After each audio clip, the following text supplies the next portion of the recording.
Good morning, and welcome to another episode of Good Hobbit Morning / Afternoon. Because I'm going to be bringing you on here in just a minute, Dr. Cameron Thompson, and we're going to talk about The Hobbit. Especially, we're going to be talking about Riddles in the Dark, Chapter 5. It's a lovely Monday morning here in Minnesota.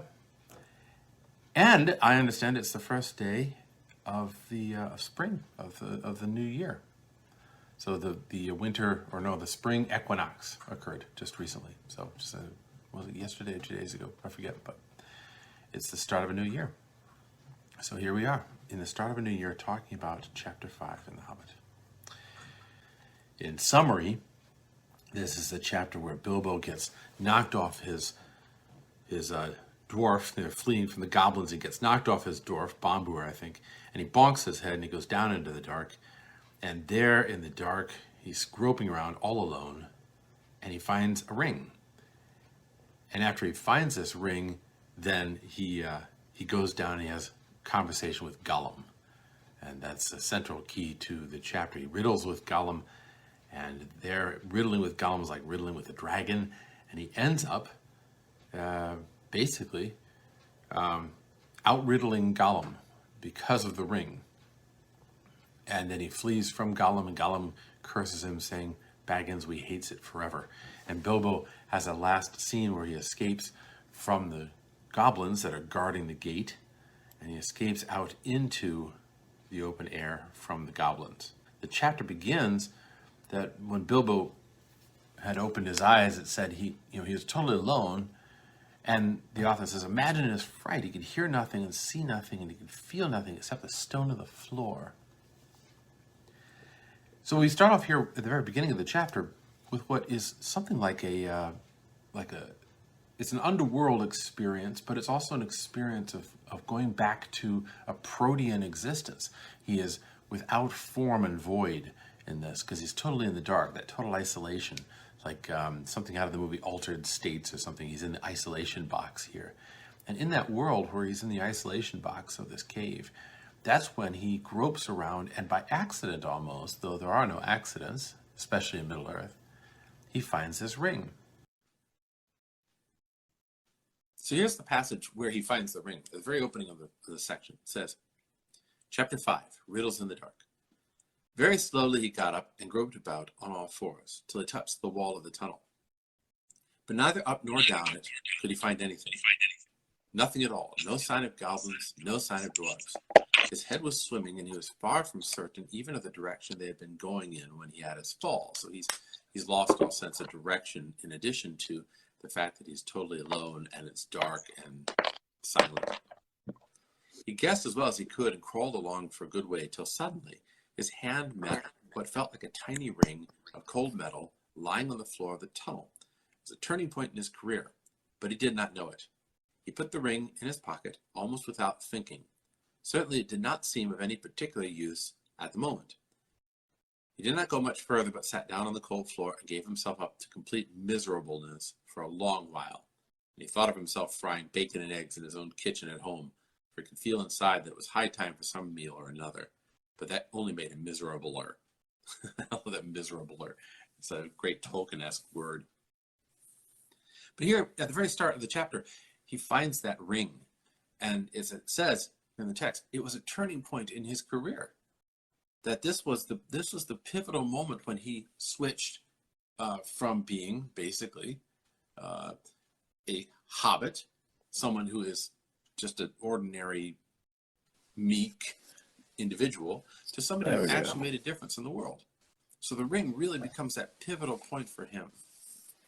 And it's a wonderful little image of finding that treasure down there in the darkness and in the isolation chamber where he is at the very opening of the chapter. Now, I've often wondered with this, because Tolkien apparently went back and he retrofitted the Hobbit in order to be able to make it more keeping with what happens in the Lord of the Rings.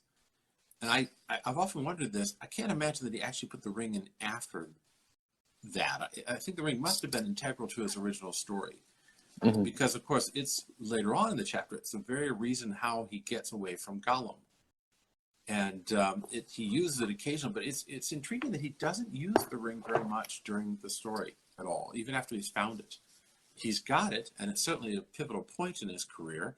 But you don't see it showing up a great deal after this. It shows up with the spiders, I think, and it shows up in the halls of Thranduil. And then on the field where he is in battle with the 5 armies, he puts it on, and he almost doesn't get found because of it. But I don't think he uses it much besides that. So just those 3 times after he finds the ring. But so I think that's Dr. right. Thompson, hello. Welcome back Hello. to the show here. Good to be back. Good to be back.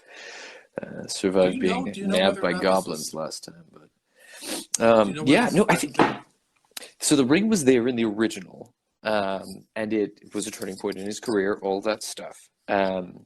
He, to my knowledge, because I did some research on this, from what I could find out, what I recall, is that Tolkien went back and he did some very minor editing to essentially place a little bit greater emphasis on the ring, because the ring was originally was in the original story, in his original manuscripts with that, but it was a magic trinket, much as one might find, that makes you invisible, right? And essentially that was kind of it, right? It didn't have this sort of historic, dare we say even cosmic significance that it obviously plays in the greater legendarium, as we see that as it developed in Tolkien's own thought. But it was a sort of a ring of Gaia's kind of thing. It was a magic ring, made you go invisible, you could get away with stuff. And there wasn't necessarily the sense that the ring itself had prolonged Gollum's life and stretched him. He was just a bizarre creature, right? So as Gollum is introduced in the chapter, there was some strange critter that lives down in the pool that has been there. Who knows how he got there or how long he's been there? Obviously, we know now because that story later evolved and developed a backstory for that. Now the ring was a part of that, but it was originally there. It just played not as big a role, and I think that's why, as you identified, Bilbo only wears it a couple of times, really, at helpful points, but otherwise not significant. Points in the story. That's good to know. I had not known that. I mean, when he starts it off here, you do get the sense, like you get a lot of the sense with the Hobbit story, that he's telling a children's story. It's a trinket, it's part of a bigger legendarium. But it's really fascinating how he saw it later growing in his own imagination as an example of what he really wanted to talk about, which was that image of the ring itself. Yeah. And let me tease that out just a little bit. You brought up a few things here. That myth of Gyges, for instance, or Gyges, it's obviously got parallels to that. It's got parallels also to a ring, I think, that appears with Vanamoinen in the Kalevala. Now, I'm not as familiar with the Kalevala as I ought to be, but there's a ring. I think that's yeah. And if I'm not mistaken, there's also a ring that appears in the Nibelung story. The dwarves, I think, make a ring that allows them to get more treasure and allows the gods to get more treasure, if I'm not mistaken. That sounds familiar. Again, like the Kalevala, I am not as familiar with unfortunately, either of those as I should otherwise be. But of course, Tolkien is very familiar with both of these and specializes in many ways in that field of literature, so it would not surprise me at all. And for us, of course, being literary, not being familiar with something is just a sign of more fun to have in the future. It's exactly future research opportunities. So, myth of Gyges. What is the myth of Gyges that we're talking about? And you say Gyges, not Gyges? It's Gyges, but I do commonly pronounced in the Anglophone world. I think Gyges or something, But the short version of it, is that there's it's raised in, I mean, what is it? It's alluded to in one of the dialogues of Plato, I think, right? It's the idea is it around the question of what is justice, what is right, what is wrong. If a guy puts on a ring that can make him invisible and he goes and he steals stuff, but he's not caught, is he committing a crime? Is kind of the premise, right? And it's this setup. As I said, this guy, he's got a ring, it makes him visible, he can go and do whatever he wants. no problem, right? And then, the dialogue ensues around the raising Socratic method of questioning what is justice, what makes something a good act versus a bad act. Is theft always wrong? That kind of thing. Okay. Which, of course, actually enters into this story, as we see later on. Bilbo has a ring that makes him invisible, that makes theft against a dragon possible. Is it theft if you don't see it? But if the enemy can't see you, and if the enemy is a really bad guy, so he's like a dragon who stole the stuff to begin with, or you're just stealing it back. You're just trying to kidnap what he's rightfully stolen. Is it a crime? That kind of thing. Robin Hood. Yeah. Yeah. Okay. So good. So the Ring of Gaia is written by Plato in one of the dialogues, and there are parallels throughout the Gyges Ring story and this. One of the most striking parallels that I've found is that the ring is something which nobody can resist in the Plato story, according to the teller. The teller of the story, That's right. Glaucon, I think maybe, he says that nobody could resist Yes, that's right. Anybody It's part had- of Glaucon's spiel. Yeah, That if sounds anybody- familiar, yeah. It would do this. And that's something which we have to take into account when we're thinking, okay, what is this ring that Tolkien creates? What does it mean? I think one of the aspects we have to take into account is it's an almost irresistible power. It's a power which almost anybody who had the power would have a hard time not engaging with it. And we find that out later in The Lord of the Rings, of course, right? Characters say, I don't want anything to do with it, right? No, I'm not going to take it. Mm-hmm. I think Gandalf says that at one point. Says, "No, don't give it. Don't give it to me. Put it in an envelope, for crying out loud. I don't want to even touch it." Mm-hmm. And that's actually an interesting point that you raise. That connection there is that we have sort of a comfortable backstory to it later on with the Lord of the Rings. It was made by an evil wizard, made by an evil demonic power, Sauron, right? And therefore it wields this power over people. But even here, even in its sort of, if we will, more innocent state, the prospect of a ring that can make you invisible, therefore you could get away with things you otherwise couldn't get away with, etc. That prospect itself becomes irresistible. Like the idea that that's part of its very nature, right? That's because irresistible. Nobody could resist at the temptation to at least try it out, right? Right. At least I could escape the Sackville Bagginses, if nothing else. That's right. But then it becomes habituated. There's something of a vicious character to it already in its very nature of making you invisible, if nothing else, right? Yeah. So it's sort of like they'll never catch me on the internet, right? Yeah. And get anonymous on the internet. Yeah. Yeah, it's a tremendous draw on the mind of the user too, if I remember right. They're always thinking about it and always thinking where it is and how they could use it and all that. So it's something that doesn't go away even when you put it away. Right. My father always used to ask, what is the ring image? What does that mean in Tolkien? And so we've got, on the one hand, it's an irresistible thing. It's connected to the Gyges thing. It's connected to wealth in the Vanamoinen story. Right. And even in its physical form, I find it interesting that he would choose a ring and not say a hauberk or a dagger or a helmet. Why not a magic helmet? Exactly. Yeah, exactly. His spear and magic helmet, as Elmer. Instead, it has a ring. And what is the quality of the ring that is particularly important? When we talk about literature, we talk about natural versus conventional symbolism. Mm-hmm. Natural symbolism is where the thing by its very nature embodies that which it seeks to convey. And conventional symbolism is agreed upon by a society. So we certainly agree upon as a society certain things that are, say this is going to represent that. But then there are things by their very nature that are perfect for embodying something else. When you take this ring, right, and you talk about the very physical imagery of the ring, well, what is involved in that? Now we've got, on the one hand, right, the shape, color, material, where you wear it, all that kind of business. And I think that's important to note when we're thinking about what are we dealing with here with this object. Let's start with the circle. Right. What have we got with this circle? Yeah, what do you make of that? Well, you've got something that's continuous, no beginning and no end, right? I mean, that's, I think, that, the first, it's complete. It's equidistant from all of its points to the center. It's like the Ouroboros, right? The dragon with its tail in its mouth. Right. Symbol of eternity, time unending. So there's that. The circle is one of the basic Platonic forms in geometry, circle and square and triangle. That's right. It represents unity. Mm-hmm. Okay. Right. You've got all those things. I like in the Lord of the Rings where you get the imagery that one ring to bring them all, one ring to find them, one ring to bring them all in the darkness, bind them in the shadows lie. To bind together something.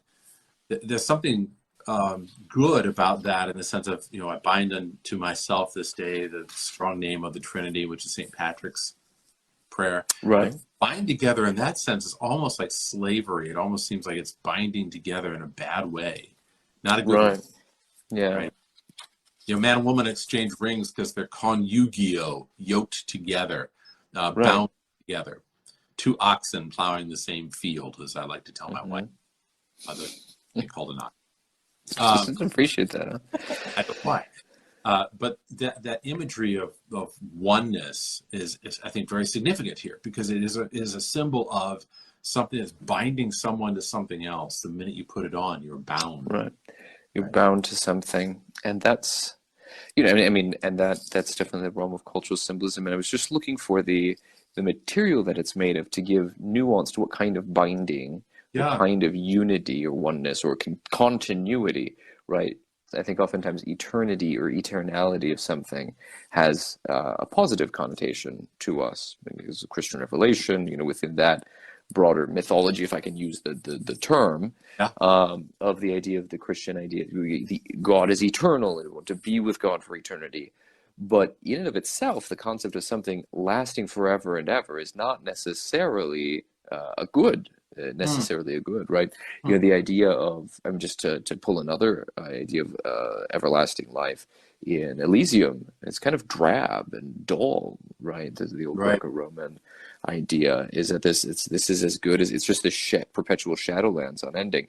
And of course there's all the myths about life unending without age or without respite, right? So there's a sinister aspect to it, and the terminology that Tolkien is just to give us a hint of which way we should be, what kind of flavor of oneness are we talking about here? He says that so Bilbo's crawling along for a good deal till suddenly his hand met what felt like a tiny ring of cold metal lying on the floor of the tunnel. Cold metal. And that's the immediate connotations of this is something like like handcuffs or chains, vinculum, some other sort that binds you. It doesn't sound like a pleasant thing. It doesn't say his hand came upon soft warm gold or he saw a glint in the darkness. It's cold metal. The cold metal.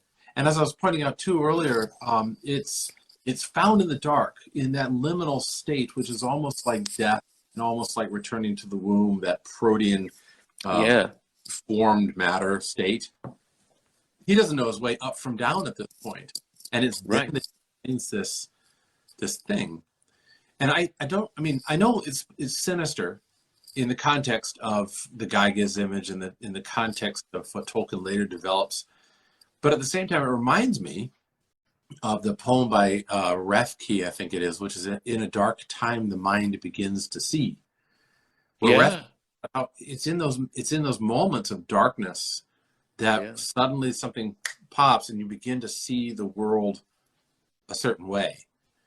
And I wonder if there is an aspect to this ring which is not entirely cold. It also allows you to see the world a certain way. So, for instance, if I were to say, Cameron, what do you think the ring? First off, the ring of Gyges. What do you think the ring of Gyges represents? How do you interpret it? And there's no right or wrong answer here, too. I don't know. I think it's a great question. As it occurs to me, the idea is that it's framed as the process of something that turns you invisible, and you can do things that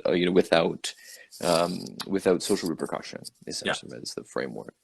And what's immediately apparent to me is, as you said, the natural symbolism of the ring shape itself. It's not the magical boots of Gyges or the helm of Gyges or something like this, but it's a ring. It's something that is of its nature has a hollowness isn't quite the right word, but hollow. There's a tube through which you have to enter into something. You pass through something, Right. right? A part of you, in some portion, your finger, it is your, your will, your agency passes through in some way this thing, and Almost then like, it rests upon you.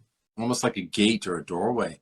Yeah, it's a Yeah. portal of some sort Yeah. that you pass into, and in passing into it, which is actually because you don't, it's not a doorway through which you actually pass in entirety, but you maintain you retain the liminality of it. Mm-hmm. You're always all the way through and yet not through Mm. the ring, right? So it's a ring is a portal in which you rest in the liminality, the threshold.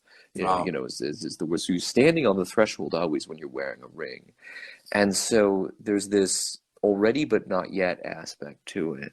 And if that's where the invisibility comes from, as we bring up Gaia or other magical powers come from, is that you're standing in this place in between, which is at a more macro level what we see in this space. So what we're talking about in Elvenhome, in Rivendell, where they were, is a space in between. It's down a dark chasm, and they're between the tame, civilized world of the Shire and the wild, right? They're dwelling in the marches, in the sort of metaphysical marches of fairyland. Mm. And here, in this chapter, of course, he's gone down into the dark. He's neither, I mean, he's in the underworld, he's in the dark, he's between here and there. The mountains are very clearly a boundary. Yes. And he's down into the depths, at the Yes. root of the mountains. He's neither here nor there. He doesn't even know, like you said, which way is up. And this is a burrow-dwelling creature. He doesn't know his way here. He's totally lost and in the dark. He's fully suspended in between reality and non-reality, in between existence and non-existence. And his hand fumbles upon a ring that seems of no particular use at the moment, and yet pregnant with meaning, precisely in its emptiness of something that you enter into and stand in the liminality of it. Mm-hmm. Mm-hmm. Yeah, that's really good. I mean, for instance, I've often thought that after Riddles in the Dark, that's the climax for me of the novel. And I know the novel goes on, Right. but even if you look at the hero's journey that Joseph Campbell created, for me, this is the descent into the underworld. Pretty obvious. Yes, yeah, exactly. And you meet the doppelganger right after this. So it's the gaining of this tool or this treasure is, to me, that's the pivotal point when he begins his ascent after this and his apotheosis later on. But of course, Campbell would say that this is just one of many different gifts or tools or weapons that you achieve along the way. I don't think that's right. I think this is like a central piece to this whole story. And of course, it's a circle. It has to be central, right? I mean, that's right. Right, and the other aspect that we can bring up is the material, as you mentioned, cold metal, but particularly gold metal. Gold is symbolic of the sun and solar energy and solar power, and therefore of the intellect and of the creativity itself. And I often think with Geiger's image that the ring that is presented originally as an attempt to escape, an attempt to have a way around other people. Yes. Socrates uses that later as an image of the sun in the myth of at the end of the story. And the sun in that case is the source of all inspiration and knowledge and wisdom and creative force. So I tend to think that with Plato, at least, the ring starts off as a sinister object, but is actually a source that allows a person to create and be in the world to inspire others. And what would that be? I think what that is an attitude. It's an ability to see behind the normal way that everybody else sees. It's like the curtain is drawn back and you suddenly see what's actually there, and nobody else can. But because you've seen it now, you have a certain power over the things that are on the other side of the curtain. You are now the puppet master rather than one of the puppets. And I think that fits very much with what we've been talking about Bilbo leaving that bourgeois world of the Shire and moving into a world where he is no longer simply a Baggins. He's now a Took. He's now half in, half out, so to speak. Right. Fits very well with that. I like also the fact that the ring in this case is a sinister object, and maybe it wasn't until later that Tolkien created it as a sinister object. But the fact that Gandalf will not touch it, and Galadriel is tested sorely by it, and other people, Faramir, for instance, find it to be quite a temptation, to me is an indicator that what we're dealing with here, or as Tolkien thought, what we're dealing with here is a creative power which has in it a the very power to create things that are deceptive, that are not good, Right. which I have trouble with. I struggle with that. Galadriel says, for instance, later on, she says that the ring, the One Ring, is bound up with the power of the rings of the elves, the 3 rings for the elf kings. And when the One Ring is destroyed, all that the 3 rings have created will also vanish, will also disappear. And what on earth is she talking about there? We're not supposed to allegorize, but we do have to figure out, to some degree, what is Tolkien talking about? Because it's not just fandom. So what is he getting at? What is he getting at, I wonder? Yeah, and that's an interesting contrast when we look at the whole legendarium. You've got the 3 rings of the elves are also rings, right? They're rings, and so all the symbolism that's packed into that. But they're not sinister. They are used to preserve and to heal and to create. In some sense, it's the ring of Círdan that actually allows the ship building to build the building of ships that can traverse into Elvenhome out of this world. Yes. And so there's this amazing creative and what was the word? Portative, right? It can transport you, transportative power to them. And of course, Elrond preserves this haven, and Galadriel, who's had this desire for power her whole life. And when you understand the backstory and the biography of Galadriel, the temptation of Galadriel in the Lord of the Rings becomes just that much more poignant, right? That she really has longed for this kind of power. It was a driving force for her as a younger woman. But this ring is sinister, and those rings are not, and yet their powers are somehow bound together, and it's never been clear precisely why that is. Yeah, right. No, it isn't. And I think maybe that's part of the genius of Tolkien is he doesn't try to explain every darn thing. Right. They make the movies and they make it into the video games just something that allows you to kick tail all over your enemies, which is completely losing what I think it really means. Galadriel, for instance, she says, if I took the ring, I would make all the bad men pay, as Sam says. That's where it would start, right? I would become terrible and as beautiful as the morning and evening star, right? And all would love me and despair. All would love me and despair, which is remarkable to me. But again, I think it goes back to this idea that if this is an image of the artistic mind, okay, if we take it as that perspective that allows you to see behind the curtain, on the one hand, you become a shadow because you no longer are putting yourself forward, you're putting art forward. So you are just manipulating behind the shadows. But on the other hand, it allows you to create things that can be quite beautiful. One thing that a lot of people overlook, for instance, in Plato, when in the image of the cave, which is another one of his myths, those shadows on the wall that everybody says, well, that's what the real world is. Yes, but that's also what prompts the character to get up and leave the cave and go out to see the real things, the real. Right. So in this case, the ring seems to be something which allows you to create through the subordinate rings things of great beauty and things of great artwork. But for Tolkien, it seems like they're all illusory. They all are fading. They do not last forever. So for him, it's like you have to go back to the real source, which is not this, but is Iluvatar. Right. Iluvatar. If this becomes the source, this is like a little mini sun, but it's not the real sun. Right. It's not the real sun. It should point you to get out. In fact, this is the means of Bilbo actually getting out again at the end of this.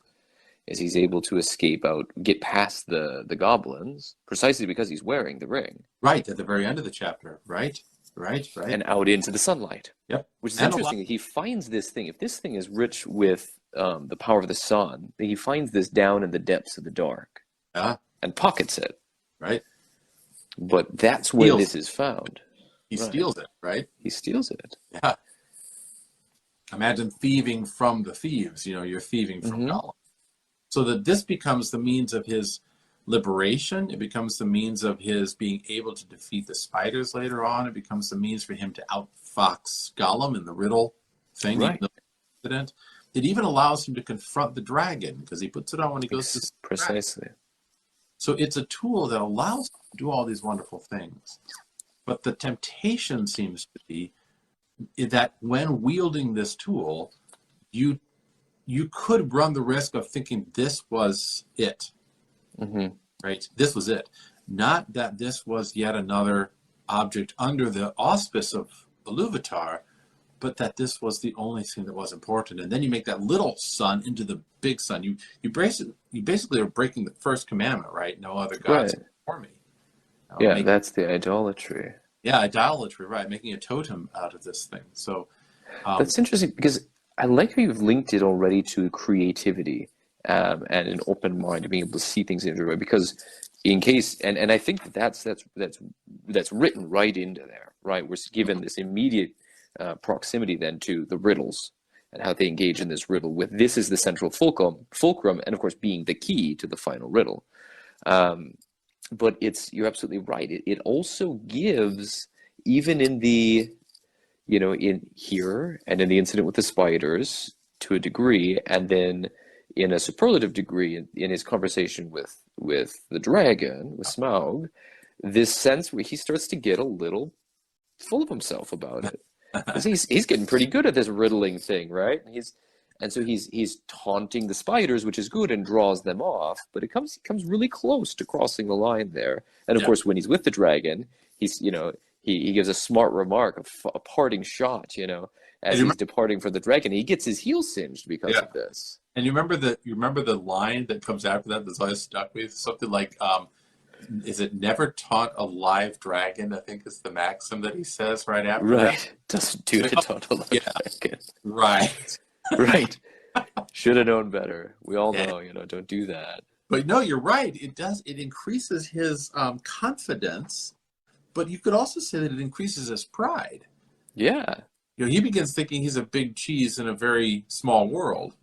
Exactly. And get to the very end, that's beautiful because at the very end, what's the very last thing Gandalf says to him?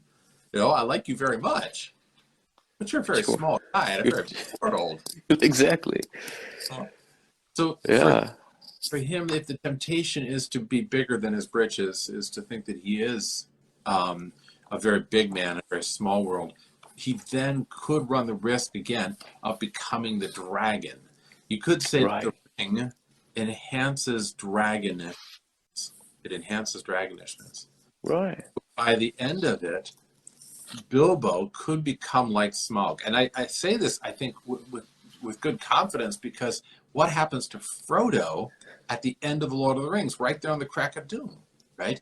He says, I have come this far, and I have decided I will not give up the ring. Exactly. Basically, I am the Lord of the Ring. And at that moment, he becomes Sauron, at least in his mind. Yeah. Quite disturbing for a lot of fans. How could my little hero fail that way? How is it that he's a failure? But he is. Because he doesn't, he, as Tolkien says, he does the very last drop of energy fighting this thing. He is heroic, yes, but he fails.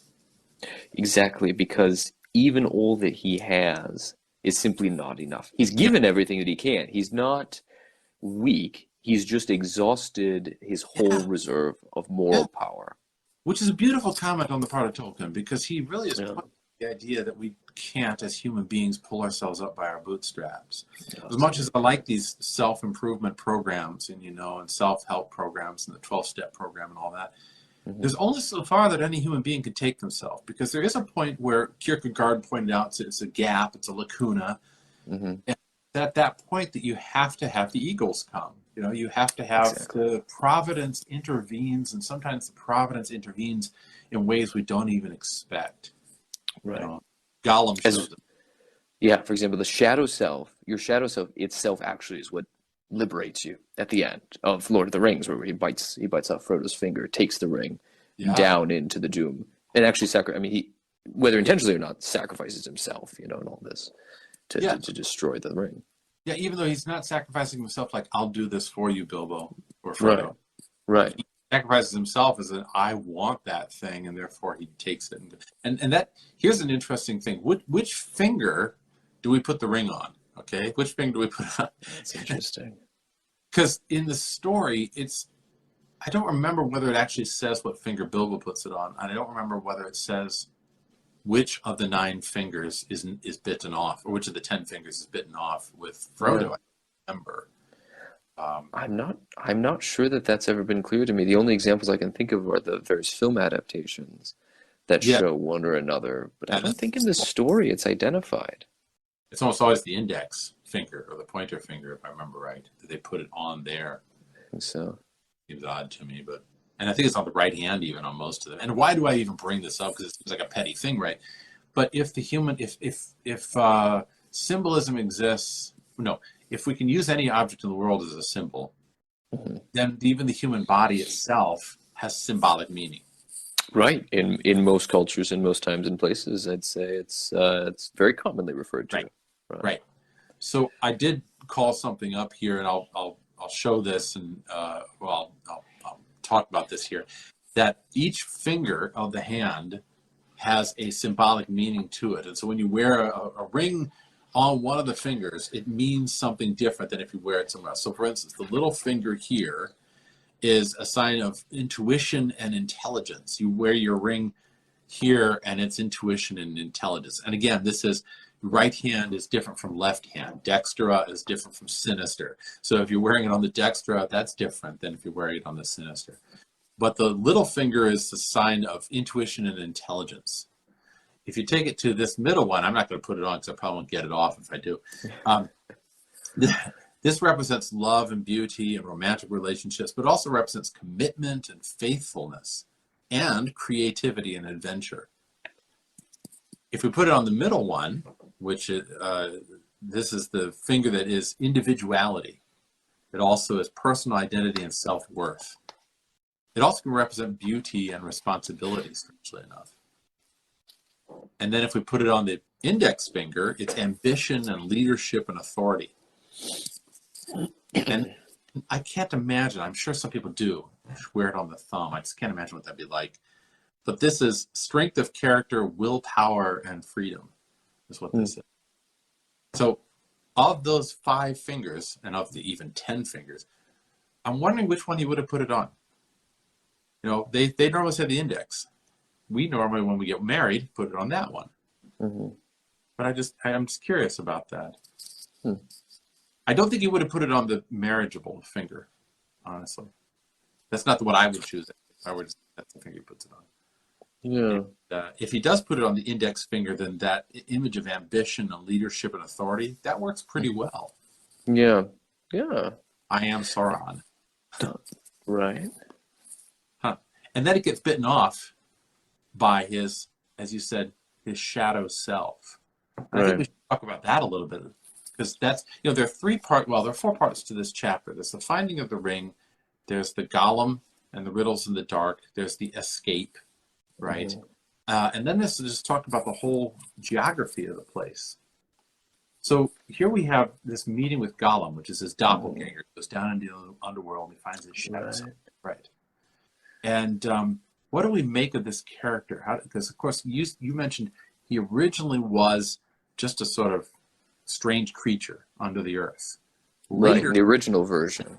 Yeah, later he gets fitted in to become this warped hobbit, even, it's hinted. Yeah. Warped ring. Okay. So let's start maybe with where he lives. What insights do we have about that? First, where does he live? Right. Well, he exists in any case, right? Deep down in the shadow. So it says, deep down here in the dark water lived old Gollum, a small, slimy creature. We don't know where he came from, nor who or what he was. He was Gollum, as dark as darkness, except for 2 big pale eyes in his thin face. He had a little boat, and he rowed about quite quietly on the lake. For lake it was, deep and wide and deadly cold. He paddled it with large feet dangling over the side, but never a ripple did he make. Not he. And so he's thin, wasted away, some sort of creature, presumably humanoid. He's dark as darkness, except for these pale lantern eyes staring out, like some subterranean creature you might find, much like the blind fish that he grasps at in the water. But he's also this Chiron kind of figure on his boat in the underworld, willing to take souls across, which evidently he does with some sort of regularity, if not frequency. When goblins go down to, when the great goblin gets hankering for fish, he sends goblins down there, and sometimes neither goblin nor fish come back. Because Gollum, the boatman down there, has seized them, squeezed the life out of them, and eaten their flesh, essentially, right? He's consumed them. He's the consumer. Yeah. He's a swallower. The all-devourer. Because the first thing that he says, the first words out of his mouth is, "Bless us and splash us, my precious." Yeah. I guess it's a choice feast, at least a tasty morsel it would make us, Gollum. Yeah. And when he said Gollum, he made a horrible swallowing noise in his throat. Yeah. Which is why he got his name. And so his name means him, right? If we're going with the Gandalf introduction, the philology introduction at the beginning, Gandalf means me, Well, Gollum means this fella, and Gollum is the sound he makes when he swallows. He's the swallower. He is a swallow. He's nothing but a swallow. Sort of the reverse of a voice crying out in the wilderness, right? It's this vacuum that sucks things in and devours them into his hollow and empty self, which is maybe perhaps not unlike a sinister vision or sinister sort of image of what the ring could symbolize. Oh, yeah, sure. It also is like that riddle, which beats a mountain down. Or is it? What does he say? The one about the dark. It's very much darkness. There's darkness and there's time. Yeah, darkness and time. Yeah, and he's very dark. much precisely. He's the dark, right? Black is blackness itself, or dark is darkness. And the riddle about darkness, he says, it cannot be seen, it cannot be felt, cannot be heard, cannot be smelt, which is essentially kind of the description that we're given. He doesn't make any ripples, he doesn't make any sound. He's silently, and of course, if he's got the ring, he's invisibly plods along. But darkness, then, it lies behind stars and under hills. And empty holes it fills. It comes first and follows after, ends life, kills laughter. Oh, yeah. Yeah, kills laughter. Always like that. Yeah, especially when you think about the dark, you think, well, it's all around us, and we shouldn't be laughing too much because they might hear us out there in the dark, Right. It's amazing the way that he connects Gollum to that riddle and that imagery of darkness. That was the pagan mindset. That was the whole Norse pagan mindset. The idea of our life being like the sparrow that flies into the meat hole and then back into the darkness again.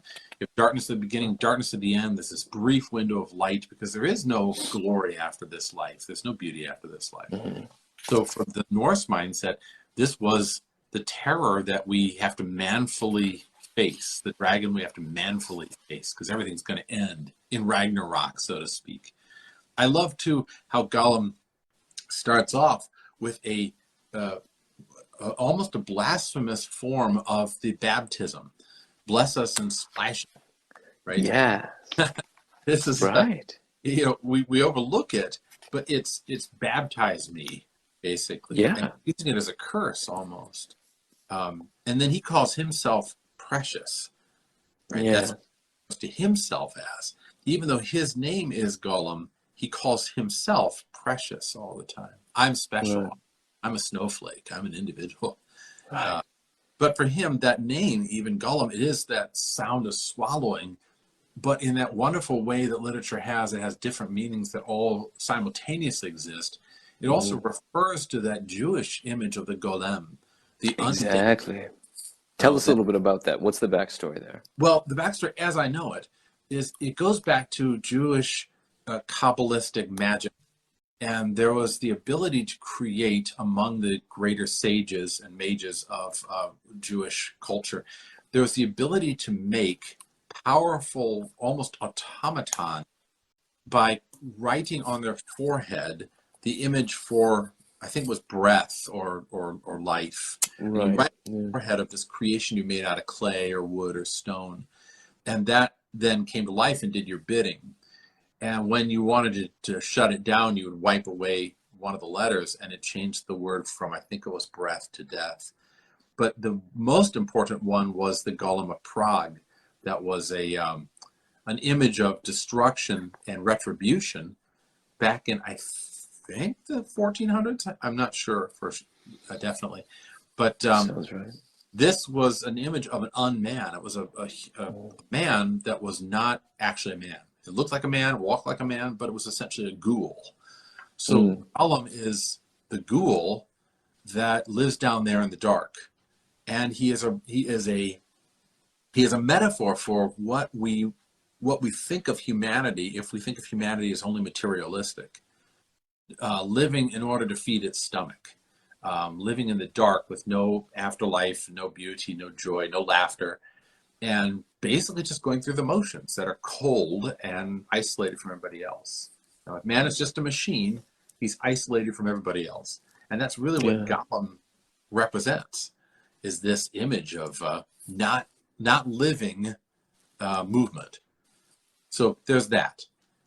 I also like the fact that he lives in a specific type of place. I mean, it's described as a lake down under the mountain.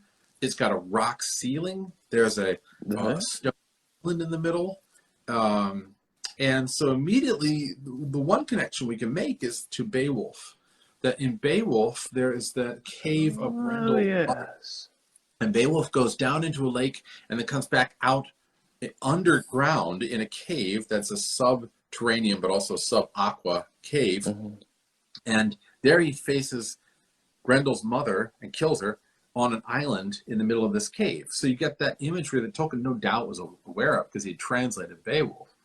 So the Grendel, the grinder, is comparable to the Gollum, the swallower. Both are similar types of creatures. But even there's a greater connection, because I think the Beowulf poet was making a connection to his own culture of the world itself, the 9 worlds of Yggdrasil.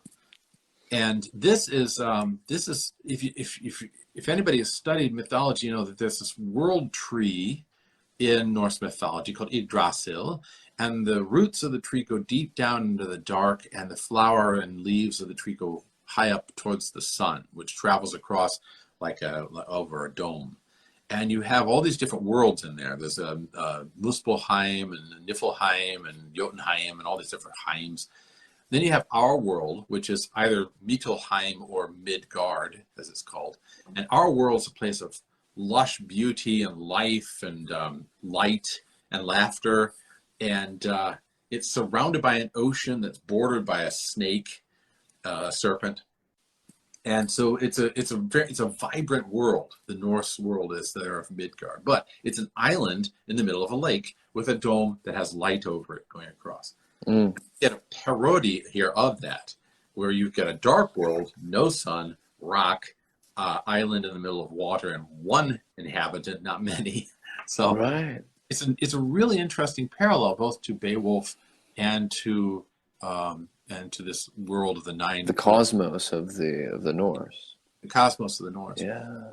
Which I don't necessarily have to say it, but that's a mythical cosmos, not a scientific cosmos.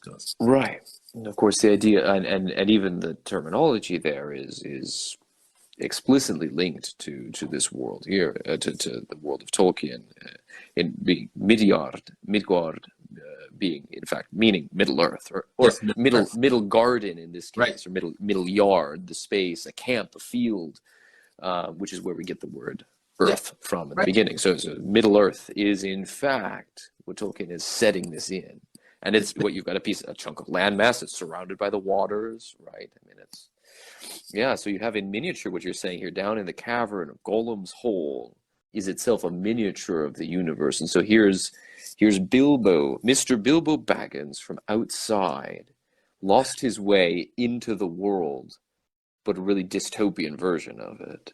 Yeah. And there's this primeval fallen Adam in the middle of his rocky, slimy garden of rock, peering out at Bilbo from his telescope eyes, but Bilbo could not see him. And then Yeah, Gollum comes out and says, "Bless us and splash us. yeah. It's a Let's eat deeply him." logical image, though, Cameron. Yeah. It's remarkable because Gollum is a small version of what Sauron is trying to be. He's Sauron Right. draw all things to himself and bind them in that ring, that black hole image that you said of everything sucking towards the ring. Gollum wants the exact same thing. He wants to consume everything and make this sterile world so that he is the Lord of, what would he be? The Lord of the Cavern or whatever, the Lord of the Lake. Right. Uh, and it's deeply psychological because, of course, what has Bilbo done? He has gone down into the dark and seen behind the curtain, so to speak. He's used that power of the Yeah. ring, which earlier, to see behind the curtain. And what he has seen, I think, is that at the heart of the world, there is this gnawing chasm, this potential for becoming Sauron, a potential becoming Gollum, Right. that then he has to deal with for the rest of his life. Hmm. Not saying, "Oh, woe is me, we're all doomed," but rather, what do I do in order to make the world of Midgard and Asgard, rather than give into the darkness and allow the darkness to consume me? And Right. no, because I don't want to become Gollum. I don't want to become Gollum. That's exactly it. I mean, I think he's entered into the underworld in its Yeah. full way, which is just like you said, a microcosm of the whole thing. Um, and yeah, he's faced the darkness. He's come down, and he has to. And it seems to me, at least, that his journey up and escaping, which in part of it he has to pass these riddles, which are themselves a test Right. to get out. And this is, I mean, if it wins, we'll show him the way out. And if it doesn't win, we eats it whole. Like that's okay. Here's your existential challenge, your test that you have Yes. to pass. But in coming up, then yeah, what you're saying is that this becomes a theme for him of going down of you're spending now the rest of your life getting out of the cavern of the darkness and not being consumed by it or becoming the consumer, but to go and do something noble, something bold. Yeah. Even if it means losing a few buttons on your fat belly, which Right. happens, it gets up to Right. all the He buttons. has to shed the brass He has to buttons. shed. Yeah, exactly. It's a wonderful, wonderful image. We often talk about going down in the underworld or facing the demons or whatever, or coming up on Easter, we talk about Christ going down into the underworld. What does that image mean? Jordan Peterson talks about this frequently. I think what it means is facing the potential that we all have for being the Sauron, being the dragon. And if we recognize that potential, we have the chance of not becoming that thing. Bilbo confronts it face to face. I mean, he's right there with the slimy thing almost touching toes with him. Terribly disconcerting. And you brought up the idea of this existential test that he goes through, the series of questions that are asked. That riddle game is as old as anything, and I think he says at one point that even foul creatures honored the laws of the riddle game because they were all kind of superstitiously afraid of what might happen. Right. And why would that be? Well, I think it's because all the creatures seem to recognize that there's something bigger than themselves that is the riddle, the question, that will devour them if they break the rules of the riddle. I like to point out to students that at the end of a question, we have the question mark, right? Which technically, if we look at it historically, is actually just a scribe being lazy and not writing quasitus. Because they would write quasitus, and then they put a punctum, and then they put the question. And they got lazy, so they started writing Q, and then the question. And then eventually that shifted to the end, and you got Q, punctum. Oh, really? Yeah, that's why we get the question mark, which is a great historical way of looking at it.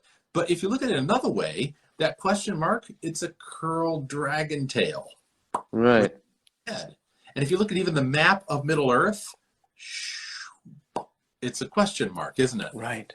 Yeah. It just occurred to me as you said, like it's a curled dragon head or dragon tail. That we've got two instances where Bilbo sits in riddles with somebody. And that's here and the dragon, right? Later on, we see he essentially riddles. He speaks in riddles to the dragon, because if you ever find a dragon, the narrator tells us they love that kind of thing, and as well as being flattered. And if you can do that, it's the only way to kind of get through. And so we see the dragon likes riddles, and here we're told that Gollum likes riddles. He loves riddles, but we also see that Bilbo really likes riddles too. Yeah. So you're in strange company. I mean, who doesn't like a good riddle? Sure. But that it's Gollum, the dragon, and Bilbo, three fellows who like riddles. So he's linked in, as we've kind of seen throughout, as you've identified. Bilbo is this sort of, in a very inchoate, very bourgeois sense, has this dragon-esque sort of spirit. He sits in his mound on his treasure of complacency, originally in the Shire. Now here he's down in the dark. He finds a gold treasure. He steals a treasure from somebody. All these connections. And on top of it, he likes riddling. Yeah. And he's good at it. If you remember certain riddles, he's able to come up with riddles even under pressure. And then finally he has a certain amount of luck, which Gandalf points out elsewhere. He has a certain amount of luck as well. And that luck is more than the usually allotted amount, right? Exactly. And so he puts his finger in the pocket, and what does he find? He finds that ring. He says, well, what is this? It's in my pocket. And that's the riddle that gets him freed, right? Right. Even though it isn't technically a good riddle, it's a riddle that works. What is this? Which is a great question. Just take the question out of its context and say, what gets him out of the darkness is asking a very simple metaphysical question. What is it, Precious? Yeah, it's kind of neat. Just as a side note, the ring is in his pocket, and it's much like what was in Bert's pocket, I think. Right when Bilbo first begins his career, he steals from the pocket, I think, of Bert, and then gets caught. And here, what's that? Yeah. Who are you? And here he's got the ring that he's stolen, and it's in his pocket, which is a sort of a pocket itself is kind of like an image of the underworld in a way. Yeah, but that thing now is in his pocket. The power is in his pocket. So that's what gets him freed, gets him able to get back into the world of light again. So you had mentioned that it was an existential test. Elaborate on that. How's this whole riddle thing an existential test? Well, in a very simple sense, if he doesn't escape, he's going to die, right? It's a competition, right? It must have a competition with us, my precious. If Precious asks and it doesn't answer, we eats it, my precious. If it asks us and we doesn't answer, then it does what it wants, eh? We shows it the way out, yes? So, if very simple rules. If you pass the riddle game, you get shown the way out. If you don't pass, it will eat you. The consumer will eat you up or eat you down. And the first, and of course, even Bilbo himself, the first real riddle of the competition, because the first riddle given is not part of the competition. It's a friendly chat they're having. Okay. Right, so Gollum says, what has roots nobody sees, taller than trees, up it goes and never grows. Bilbo says, easy, mountain. And Gollum says, we must have a competition. So the first riddle of the competition, Bilbo gives the first riddle, and it's about teeth.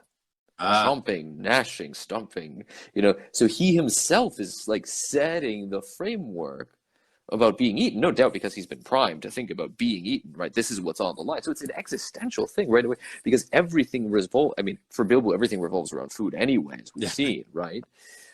He likes to, getting out of the trouble with the trolls was, I cook better than I cook if you take my meaning, and I'll make you a delicious breakfast if only you won't have me for dinner.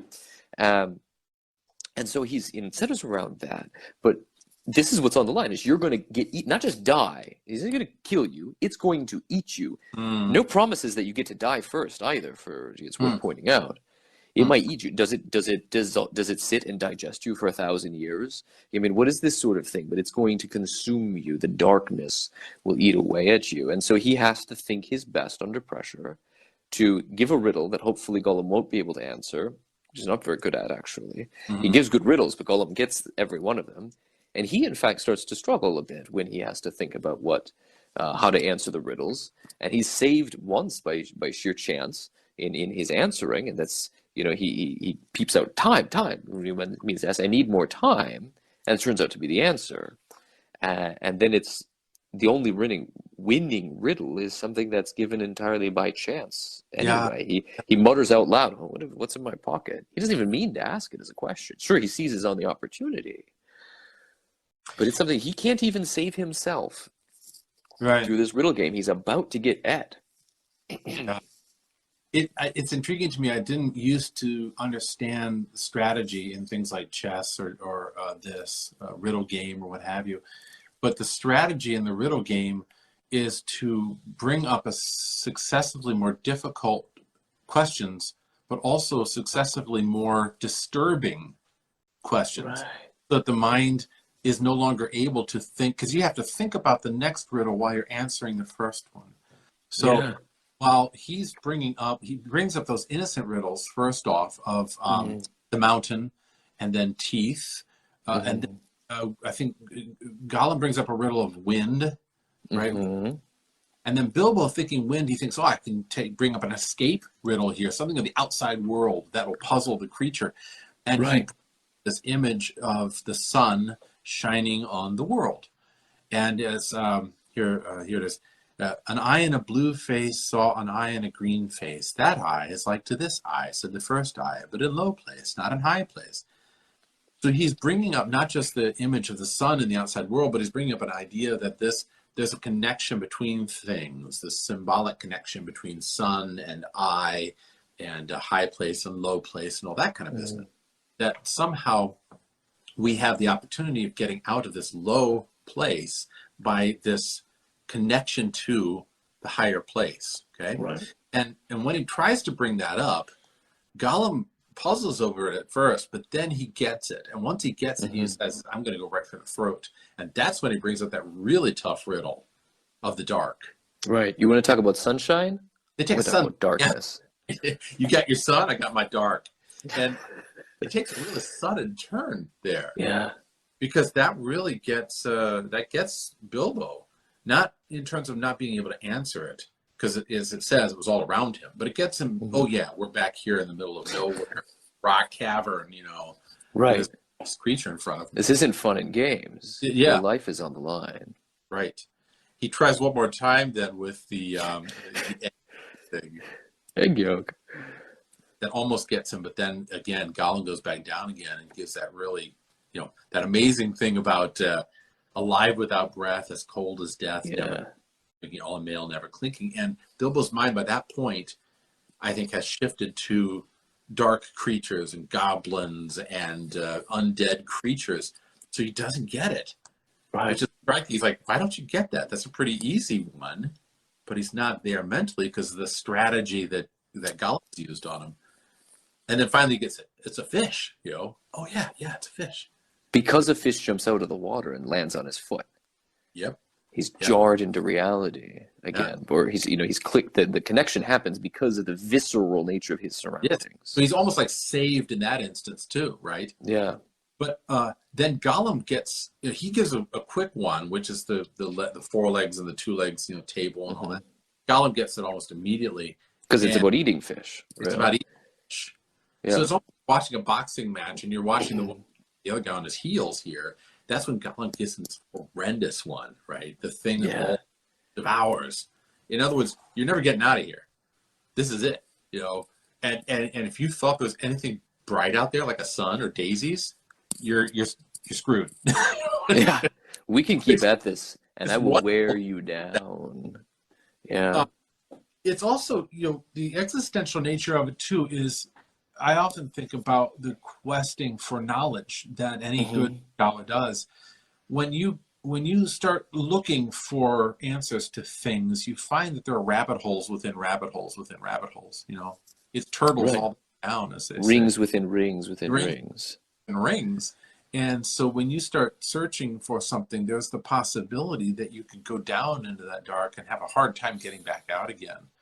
Yeah. That the existential question then is that the devouring question is all this that you're questing in knowledge and thought and life, is it pointless? I mean, is there meaning behind any of it?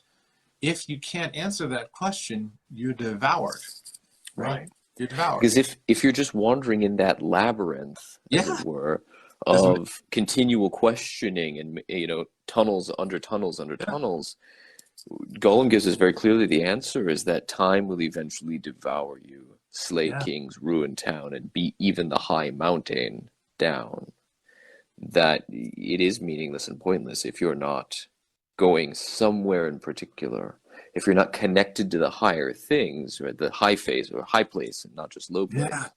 Yeah. If you're not maintaining that link and actively trying to arise, you're being worn down by this entropy that's just eventually going to decay everything. Entropy, yes, because entropy, of course, is the scientific answer to existence. In other words, Right. in science, everything decays. That's the natural place where we're all headed. Worm food, pushing up the daisies. You know, that even in the riddle here, the riddle ends by going back to the first riddle and saying even Right. that is meaningless. It will be Right. beaten. And it's a wonderful play on words that he's doing here, that at the end of this time is actually, it's Chronos that devours its own children. It's the Mm-hmm. consumes everything in just the way that Gollum is intending to consume Bilbo. Right. Who, as were hinted at, if you link Gandalf's explanations later in Lord of the Rings, you get a very strong indication that, if not Bilbo, at least Frodo is perhaps a direct descendant, if not of Sméagol himself, from that family. He's from that river-dwelling hobbits. And there's a family connection that that Gandalf alludes to also with Bilbo, sort of in a second cousin sort of way. That there's this backdrop for those who can kind of pick up the pieces of the thread and say, he leaves it suggestive, right, without saying it explicitly, which is what makes it such a winning proposition. Is that in some case in some sense you would have Gollum devouring his own children, right? I mean, in a sense of standing in for the ancestor figure who's waiting to consume them, and it's just that's really good. That's really good. That there's not just an affinity between Bilbo and Gollum, or between Frodo and Gollum. There's actually blood ties. There's blood relation between them. Yeah. Wow, that's really cool. That's dark. Yeah. And, this flusters the hell out of Bilbo, which is an interesting story. It's that question. He cannot answer it. He can't answer it. He thinks of all these giants and ogres and trolls that he's known, or names of them, and he can't come up with it. Right. His tongue sticks in it cleaves to his mouth, right? Yes. Like he's forgotten Jerusalem, as the psalm says, if I forget you, Jerusalem, let my tongue cleave to my mouth and my right hand wither. His tongue cleaves to his mouth. It cleaves to his mouth. He's forgotten that there was a world of brightness out there, right, of other things besides this entropic world. Right. So he squeaks again and is saved by Providence, right? By his rabbit squeaking. The only thing audible that escapes his mouth. I've been in that situation frequently.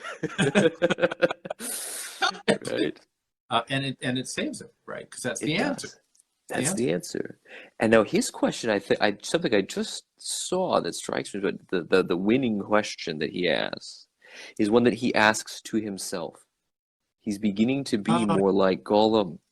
Yeah. What have I got in my pocket? He said aloud. He was talking to himself, but Gollum thought it was a riddle, and he was frightfully upset. Wow. So he was talking to himself like Gollum does. So he's already slowly becoming like Gollum in the process of having entered into the conversation, bought into the riddle game. It's the only way out. Yes. But you also risk becoming one in one way or another, becoming one with Gollum. Even in winning, you're losing.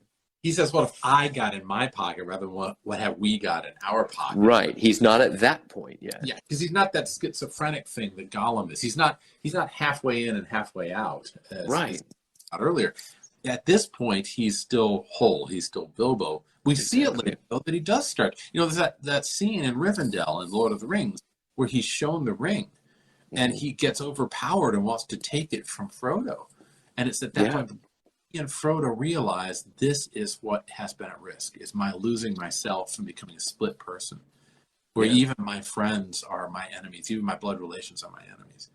But yeah, it's at that point that he ceases being Bilbo the bourgeois baker or whatever it is, you know, Hmm. the grocery store owner, and he really Yeah. does roll into the role of Bilbo the taken, Right. the Right. That's the one. Taken.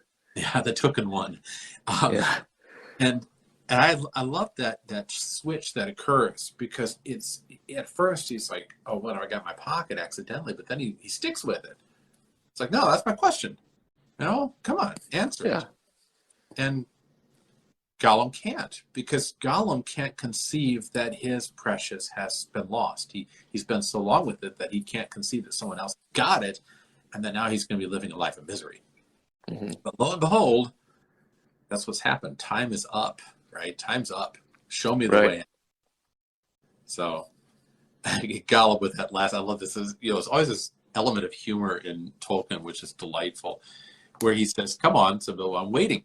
He tried to sound bold and cheerful, but he did not feel at all sure how the game was going to end, whether Gollum guessed right or not. Time's up. String or nothing, shrieked Gollum, because two answers, right? Or nothing. It's great, and of course that last, even though it's a joke and a throwaway, Mhm. it's again getting back to that image. You have nothing in your pocket. There's nothing Yeah. behind the curtain. There's nothingness at the root of the world. Right. Got a pocket of nothing. Yeah, Empty as a pocket with nothing to lose. yeah, right. Yeah.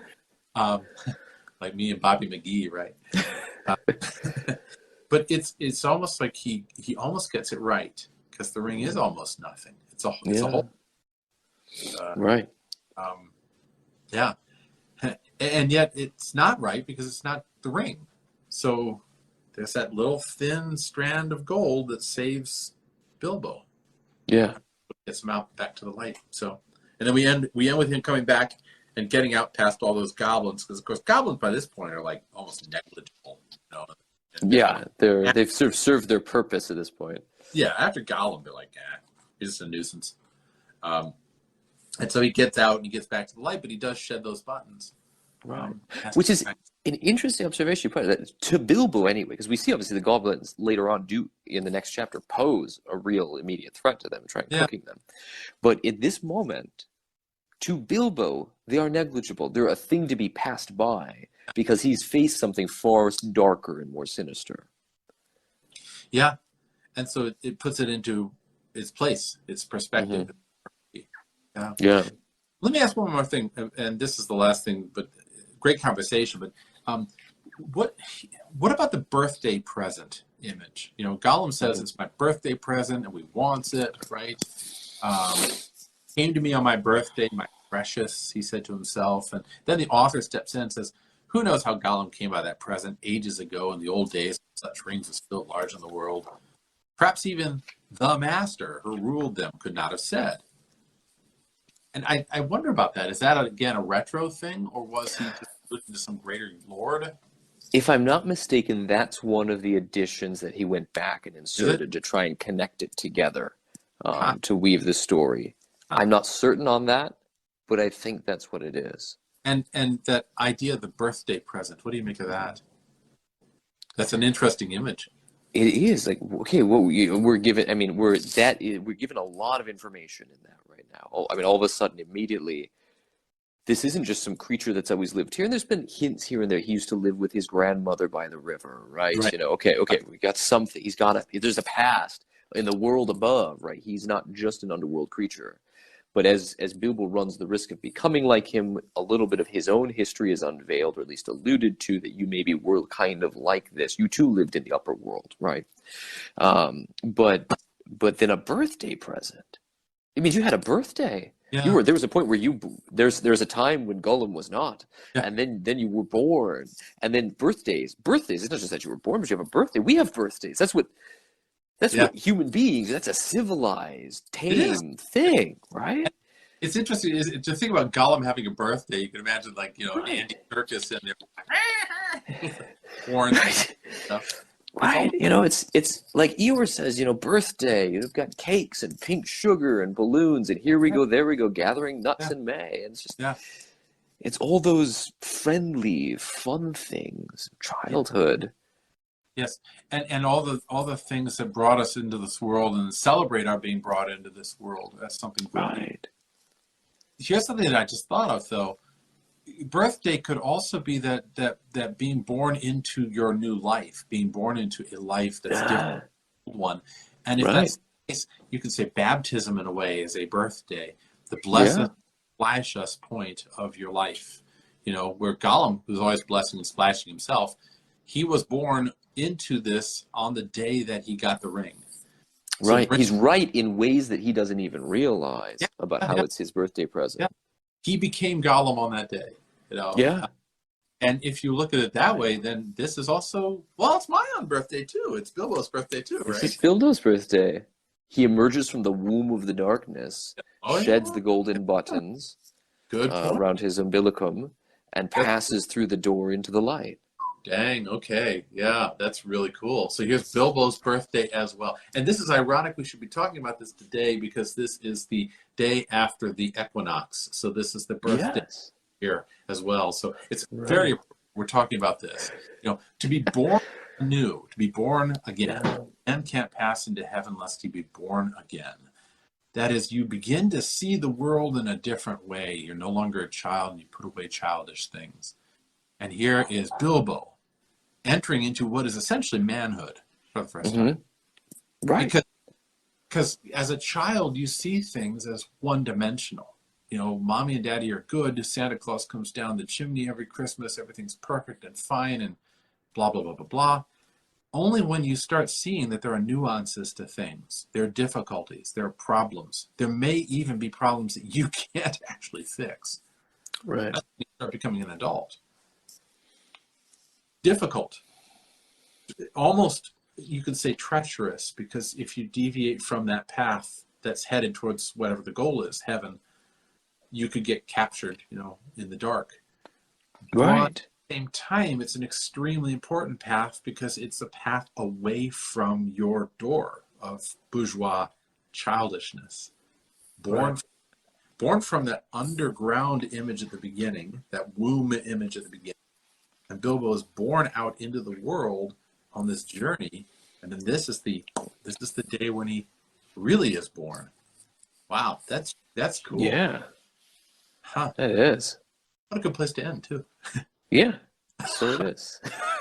Let's end right there. Bilbo was born into the light. Yeah.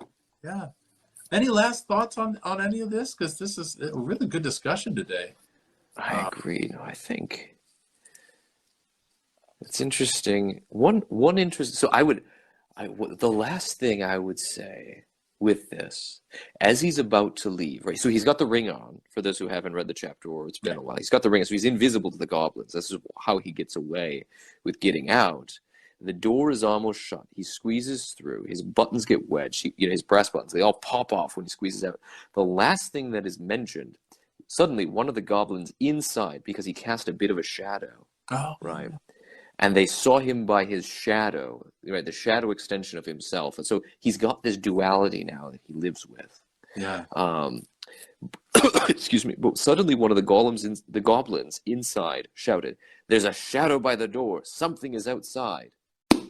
And it's like, that's the chapter, right? And then, the narrator tells us, he squeezes through, the brass buttons pop off, and there he goes out into the light. But those are the last words uttered from the darkness, from the world, from the underworld, from Hades.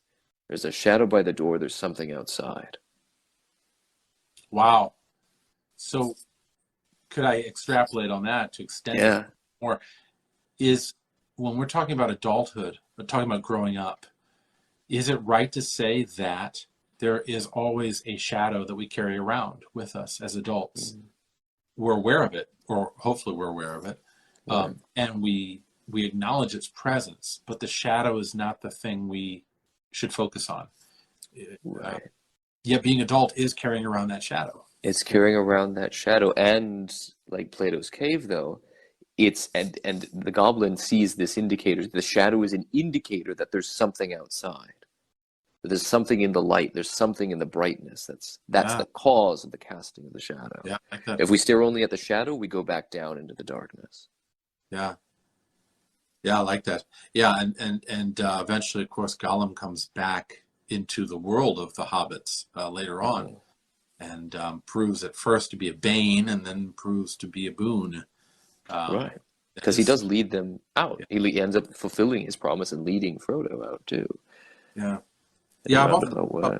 for instance, and maybe I shouldn't make much of this because we do need to end here, but I've often thought, what would have happened to the human race had there been no transgression, had there been no fall, so to speak, if there was nothing wrong with the fall. If I'm okay and you're okay, the image of the Felix Culpa, the incarnation and the sacrifice on the cross and all, and the resurrection. What would have happened to the human race had we not had that shadow, and not had to have some form of redemption through that shadow? In other words, if we could just psychologically fix ourselves, what would that even look like? It's hard for me to fathom. I just finished reading Flannery O'Connor's The Violent Bear It Away. Okay. I don't know if you've read that or not, but No, I haven't. oh boy, it's one of her 2 novels, and it's absolutely phenomenal as a novel. But one of the things that she's very clear on in there is that there's something really wrong with humanity. I mean, like you can't get away with simply psychologizing it away, or methodology, or getting a pill, or whatever. No matter all those things, there's something really wrong with human beings, and it's the shadow. And the only way, it seems to me, that the shadow can be fixed, at least maybe we can say Tolkien is saying this, the only way the shadow can be fixed is by the sacrifice, the incarnation and the sacrifice. There is no other way around it, which is quite startling to me, especially as a young guy. When you're young, you're like, I don't want to follow that. Right. You tell me what to do. The bright new world order. We're all going to be fixed. We're all going to be hacked. It's going to be awesome. Right. Yeah. Good luck with that, buddy. Yeah. And we know where that leads. I repent of my previous statement. I want to bring it back around to something you said early on about being in the darkness, and that's where we can see. Is to pull in my good friend Nikolai Berdyaev and Guardini, as can't go an episode now without mentioning one or both of those guys, is the idea of the advent at a macro scale of entering into a new Middle Ages, right, or a new Dark Ages, essentially. And he says the dark is closer to the primordial day of creation than is the daylight. And it's in the dark that we sharpen our senses and come to see again. Yeah. There would be something to that in terms of broad applicability. Yeah, I agree with that. It's very appropriate, I think, for this season, and it's very appropriate for the inception of the new year, which we're now embarking on. It's very appropriate for this chapter. This is what causes Bilbo to be able to actually see for real.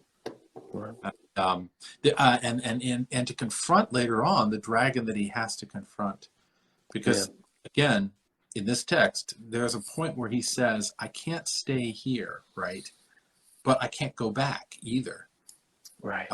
He says, go back. He thought, no good at all. Go sideways, impossible. Go forward, only thing to do. And so on we go. Yeah. And, that's where we are, right? You can't go back. There is no age to go back to. That's just the future. And you go forward. With the shadow, but, with the knowledge also that maybe that shadow will bite your finger off and save you. Yeah. Right.